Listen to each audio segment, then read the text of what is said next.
మీరు మమ్మల్ని అందరినీ సర్ప్రైజ్ చేస్తారు. మీరు ఇలా జలక్లు ఇస్తే ఎలాగా?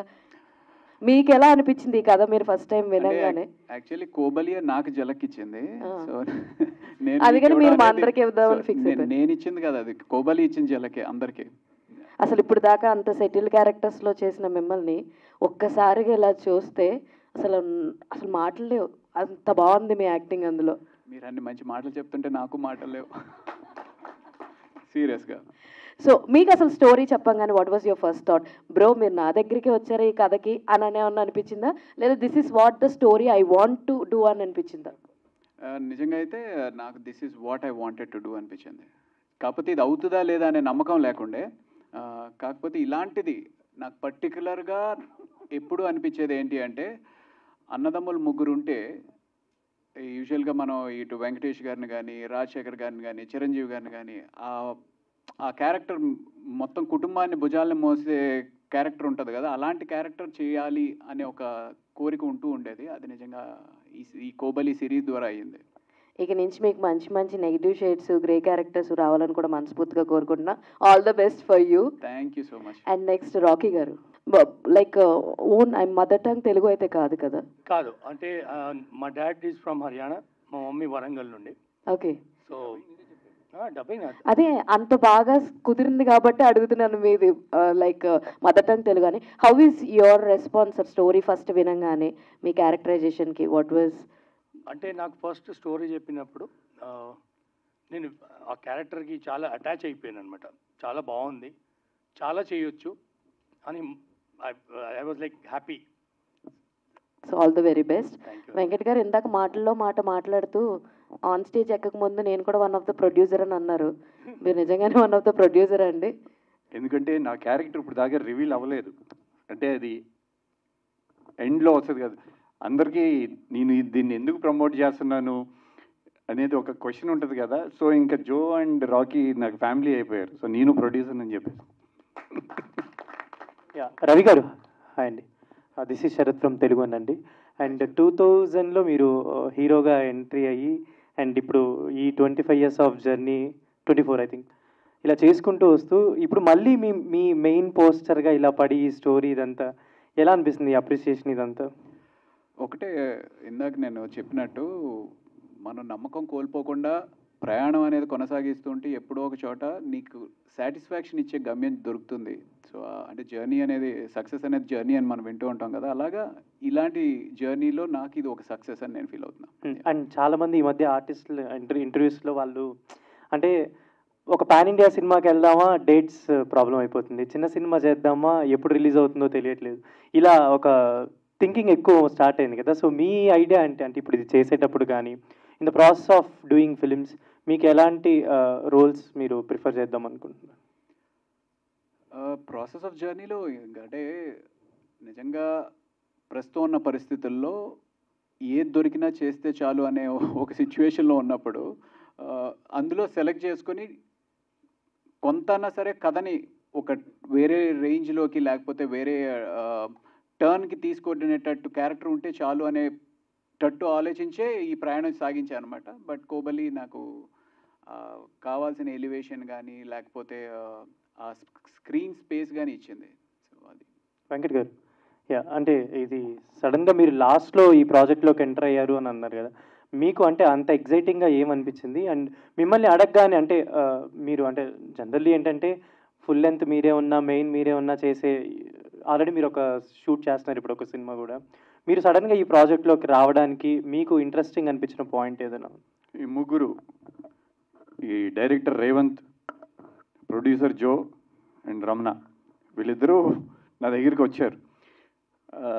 ఇట్లా చేస్తున్నాం, ఈ సిరీస్లో మీరు ఎండ్లో వస్తారు అండ్ సీజన్ 2లో ఆ కథ వేరే, సో ఎండ్లో మరి నేనెందుకు అని అంటే వీ నీడ్, అంటే ఆల్మోస్ట్ అందరూ దీంట్లో కొత్త యాక్టర్స్ ఉన్నారు. సో ఎండ్లో ఒక క్లిఫ్ హ్యాంగర్ లాగా దే నీడెడ్ సంబడి. అండ్ నాకు ఎప్పుడైనా I want to encourage new film makers. And Revanth నాకు కొన్ని రషెస్ చూపించాడు. సో ఐ వాజ్ లైక్, మంచి technician and I want to be part of this project and immediately I said yes. Ravi garu, hi అండి. One second, thanks Venkat. నిజంగానే నేను షూటింగ్లో వెంకట్ గారిని చూసిన వెంటనే నేను ఇందాక ఝలక్ అనేది నాకు ఝలక్ వచ్చింది. Thanks for supporting us. Thank you so much. Sorry. This is Rani from Telugu 70mm అండి.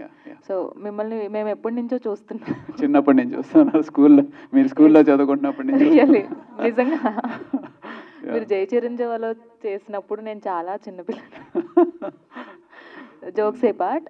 కానీ ఇప్పుడు వరకు మీరు చేసిన క్యారెక్టర్స్ వేరు, ఇప్పుడు మీకు ఇచ్చిన ఎలివేషన్ కానీ మీ క్యారెక్టరైజేషన్ కానీ చాలా డిఫరెంట్ అనమాట. చాలా బాగుంది. ఫస్ట్ ఆఫ్ ఆల్ ఏ చిన్న ఎక్స్ప్రెషన్ అయినా ఇట్లే మార్చే అంత అంటే అంత యాక్టింగ్ మీరు చేయగలుగుతారు. సో ఇందులో వచ్చిన క్యారెక్టర్కి రియల్లీ అప్రిషియేట్ అండి. మిమ్మల్ని క్వశ్చన్ చేసే అంత ఎక్స్పీరియన్స్ కూడా లేదు. So nice acting. And Revanth గారు, thank you. Yeah, first of all Venkat గారు కానీ రవి గారు కానీ ఫస్ట్ నుంచి ఏవైతే క్యారెక్టర్స్ చేశారో వాటన్నిటిని కూడా కాక ఇప్పుడు వాళ్ళు చేసిన క్యారెక్టర్స్ని చాలా మంచిగా చూస్ చేసి మరి వాళ్ళకి ఇచ్చారు. సో వాళ్ళని సెలెక్ట్ చేసుకోవాలి అని ఎవరిది ఒపీనియన్? అది ఆ ఒపీనియన్ డెఫినెట్గా ప్రొడ్యూసర్స్ నుంచి వచ్చింది. బట్ నాకేమనిపించిందంటే ఐ ఫెల్ట్ అంటే వెబ్ సిరీస్ అంటే కొత్తగా ఏముందని చూసి ఆడియన్స్కి I wanted to give that surprise. So ఆ ఫ్యాక్టర్లో ఐ వాంట్ వాళ్ళు చేసిన రోల్స్ కాకుండా ఒక డిఫరెంట్ అప్రోచ్ ఇస్తే ఆడియన్స్కి నచ్చుద్దని అనిపించింది. So that was the. And ఇంకోటి ఏంటంటే they are also good actors. That is main reason. నిజంగా వాళ్ళు గుడ్ యాక్టర్స్ కాబట్టి వాళ్ళ క్యారెక్టర్స్ కూడా అలా ఉంటాయి. క్యారెక్టర్స్ కానీ ఆర్టిస్టులను కానీ చాలా మంచిగా సెలెక్ట్ చేసుకున్నారు. శ్యామల గారు కావచ్చు, రవి గారు, వెంకట్ గారు, రాకీ గారు, ఈవెన్ ప్రతి పాత్రకి ఒక ఇంపార్టెన్స్ ఇచ్చారు. అలాంటిది డైలాగ్స్ కానీ కొంచెం అందులో ఉన్న వైలెన్స్ కానీ చాలా ఎక్కువగా ఉన్నాయి. సో దాన్ని అలాగే సీజన్ 2లో కూడా కంటిన్యూ చేస్తారా? డైలాగ్స్ అంటే మీ ఉద్దేశంలో బూతులా? ఉన్నాయి కదా. ఉన్నాయి లేదని అనట్లేదు. లేదు, see I wanted to address this. See I mean నాకు అంటే basically I don't know whether western 18+ చూసే విధంగా ఉంది కదా. It was made for 18+. See murders చూస్తున్నారంటేనే ఐ డోంట్ చాలా వాంట్ బోల్డ్ గా టు కూడా వాచ్ దిస్. అనిపిస్తుంది. I don't want kids to watch this first thing. ఎందుకంటే అంత వైలెన్స్ ఉంది. అండ్ ఇంకోటి ఏంటంటే ఏదో వీ హ్యావ్ వెబ్ సిరీస్ కదా, ఓటీటీ కదా, వీ హ్యావ్ లిబర్టీ అన్నట్టు బూతులు పెట్టలేదు. ఇఫ్ యూ అబ్జర్వ్ ఫ్యామిలీ దగ్గర you won't here all those కస్ వర్డ్స్ ఆర్ ఎనీథింగ్. ఓన్లీ ఒక మర్డరర్ ఎలా ఉంటాడు, అతని క్యారెక్టరేషన్ ఎలా ఉంటుంది, అతని బిహేవియర్ ఎలా ఉంటుంది, చాలా రియలిస్టిక్గా చూపించాలనేది ఐడియా. అంతే తప్ప దాంట్లో అదే పనిగా కస్ వర్డ్స్ పెట్టి పుష్ చేయాలనేది ఐడియా కాదు. ఇంకోటి ఏంటంటే మీరు అబ్జర్వ్ చేసే డైలాగ్స్ కూడా ఎక్కడే కానీ ఓవర్ ద బోర్డ్ వెళ్ళి భారీ డైలాగ్స్ చెప్పలేదు. ఎందుకంటే we want these characters to behave like a normal exaggeration create చేయాలనుకోలేదు, న్యాచురల్గా చెప్పాలనేది idea. So that is the reason. I think season 2లో డెఫినెట్గా అలాగే ఉంటుంది. I don't think so we will change that characterisations, ఆ బిహేవియర్స్, ఆ బూతులు తగ్గించడం. I don't think so. That is not possible. Rajasekhar గారు, బట్ దీంతో ఒక గుర్తింపు వచ్చింది, దీన్ని ఎలా ఫీల్ అవుతున్నారు? అంటే నేను ఏ క్యారెక్టర్ని కూడా చిన్నది అనుకోను. నాకు ఫస్ట్ టైం నా లైఫ్లో యాక్టింగ్ నేను చిరంజీవి గారితో ఫస్ట్ మూవీ చేయడం జరిగింది. ఇప్పుడు మీరు అడగొచ్చు విలన్గానే ఎందుకు అని. అయితే ఆ మూవీలో నేను చిరంజీవి గారితో స్క్రీన్ షేర్ చేయడం, ఆయనతో ఆ స్పేస్ షేర్ చేయడం నాకు చాలా అంటే it's very proudful thing to me. అక్కడ నేను ఫిక్స్ అయిపోయా, ఫస్ట్ ఇది అంటే విలన్గా ఉన్నాను, అదే క్యారెక్టర్ చేద్దాము, దాంట్లో ఒక బాగుంటుంది. బాంబే అక్కడిక్కడ కాదు, ఇక్కడ మన తెలుగు రాష్ట్రంలో కూడా యూ గాట్ గుడ్ విలన్స్ అని I just want to convey that to my people and I'm happy for this character. Okay sir. Venkat గారు, one out of the box question అన్న, ఓజీ అప్డేట్ ఏమన్నా?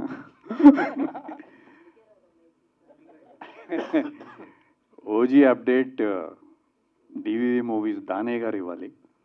అంటే బేసిక్లీ కళ్యాణ్ అన్న డేట్స్ కోసం waiting, మిగతా అంతా work అయిపోయింది నాకు తెలిసి.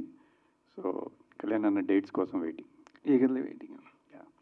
రేవంత్ ఇవ్వడానికి మీరు ఫస్ట్ ఎంచుకున్న పాయింట్ ఏంటి? అసలు ఎక్కడ రేజ్ అయింది అసలు ఈ సబ్జెక్ట్ చేయాలని మీకు? సార్ యాక్చువల్లీ అది రీసెంట్గా ఒక ఇంటర్వ్యూలో కూడా చెప్పాను, promotional యాక్టివిటీలో.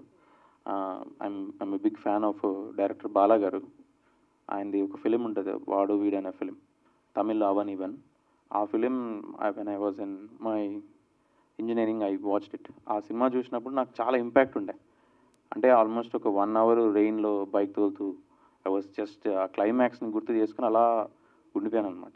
So at that moment I felt, అరే అసలు అంత ఇంపాక్ట్ నాకు క్రియేట్ చేశారు ఆ డైరెక్టర్. ఐ థింక్ ఇట్లాంటి ఇంపాక్ట్ ఉండాలంటే మేబీ ఇలాంటి జాన్రా ఒకటి చూస్ చేసుకొని చేయాలనేది main thought. I think we did in our best capacity. Prakash గారు నమస్తే అండి. నమస్తే. సో చాలా కాలం తర్వాత మిమ్మల్ని ప్రశ్నించే అవకాశం వచ్చింది మాకు. So congratulations. నా అదృష్టం. అదే మాకు. సో సో సో ఇప్పుడున్న ఈ సిరీస్లో సీనియర్ మోస్ట్ మీరే, సీనియర్ మోస్ట్ ఆర్టిస్ట్ మీరు ఈ సిరీస్లో. రైట్. సో ఈ క్యారెక్టర్తో చేస్తున్నప్పుడు ఎవరెవరి కాంబినేషను ఎలా వచ్చింది అనుకున్నారు? ఈ మీ పాయింట్ ఆఫ్ వ్యూలో సాటిస్ఫాక్షన్ అయినారా? అంటే మేము చేసిన ఫ్యామిలీ సీన్స్ ఏవైతే ఉన్నాయో చాలా వరకు ఎడిట్లో పోయినాయి అనమాట. అయితే కాంబినేషన్స్లో ఎక్కువ చేసింది, ఎక్కువ నాకు ఫైట్స్ చేసే అవకాశం వచ్చింది. కాంబినేషన్లో తమ్ముడితోటి రాము క్యారెక్టర్ ఏదైతే ఉందో తన కాంబినేషన్ మంచి సీన్స్ పడినాయి. ఆ సీన్స్లో ఆ వేరియేషన్స్ ఒక క్యారెక్టర్కి ఇంకో క్యారెక్టర్కి ఏదైతే వేరియేషన్ ఉంటుందో ఆ వేరియేషన్ ప్రజెంట్ చేసేటట్టు ఆ సీన్స్ ఉండడంతో రాము క్యారెక్టర్కి శ్రీను క్యారెక్టర్కి ఏంటి తేడా అనే వ్యత్యాసం చూపించడానికి ఛాన్స్ వచ్చిందనమాట. సో అదొకటి. తర్వాత ఎక్కువ చేసింది నేను డైలాగ్స్ కానీ సీన్స్ కన్నా ఫైట్స్ ఎక్కువ చేసే అవకాశం వచ్చింది. సో పెద్ద సినిమాల్లో చేసేటప్పుడు హీరో ఫోర్గ్రౌండ్లో కొడతా ఉంటే వెనక ఫ్రెండ్స్గా మేము బ్యాక్గ్రౌండ్లో కొడతా ఉండేవాళ్ళం. అలాగే మేము ఫోర్గ్రౌండ్లోకి వచ్చామంటే విలన్స్ తోటో లేకపోతే విలన్ హెంచ్మెన్స్ తోటో దెబ్బలు తినేవాళ్ళం. సో అలాంటిది ఫోర్గ్రౌండ్కి వచ్చి దెబ్బలు కొట్టే అవకాశం కోబలి ద్వారా వచ్చింది. సో సో ఆ రకంగా ఆ సాటిస్ఫాక్షన్ ఉందన్నమాట. Thank you. వెంకట్ గారు, సో మీరు కూడా ఒక సీనియర్ ఆర్టిస్ట్, ఎన్నో చూశారు సినిమాలు, ఎంతమంది డైరెక్టర్ని చూశారు, వాళ్ళ టేకింగ్ చూశారు. సో రేవంత్ గారి టేకింగ్ విషయంలో మీకు పర్సనల్గా అనిపించింది ఏంటి? ఆయన నేను నిన్న రాత్రి విడుదల 2 సినిమా చూశాను. ఆ సినిమా చూసి కోబలి చూస్తే అంటే ఆ మేకింగ్ కానీ టేకింగ్ కానీ విడుదల డైరెక్టర్ తెలియదు, తమిళ డైరెక్టర్, అంటే అంత బాగా తీశాడు రేవంత్. సో డెఫినెట్లీ అండ్ నన్ను ఒప్పించింది కూడా అతను రష్ ఒప్పించాడు. అతను తీసినప్పుడు వరకు షూట్ చేసినాయి, ఎందుకంటే నాది లాస్ట్లో వచ్చింది కాబట్టి. I was really impressed with his work. And అలాగే ఫైనల్ అవుట్పుట్ ఒక డైరెక్టర్కి 24 క్రాఫ్ట్స్ మీద అవగాహన ఉందా లేదా అనేది ఫైనల్ అవుట్పుట్లో తెలిసిద్ది. అది డబ్బింగ్ కానివ్వండి, సౌండ్ డిజైనింగ్ కానివ్వండి, ఆర్ఆర్ కానివ్వండి, ఎఫెక్ట్స్ కానివ్వండి, అవన్నీ చూసిన తర్వాత చాలా పర్ఫెక్ట్గా చేశాడు అనిపించింది. So I'm very positive that ఫ్యూచర్లో Revanth is one of the names to remember. మన తెలుగు ఇండస్ట్రీలో మంచి డైరెక్టర్ అవుతాడు. Best compliments. Thank you.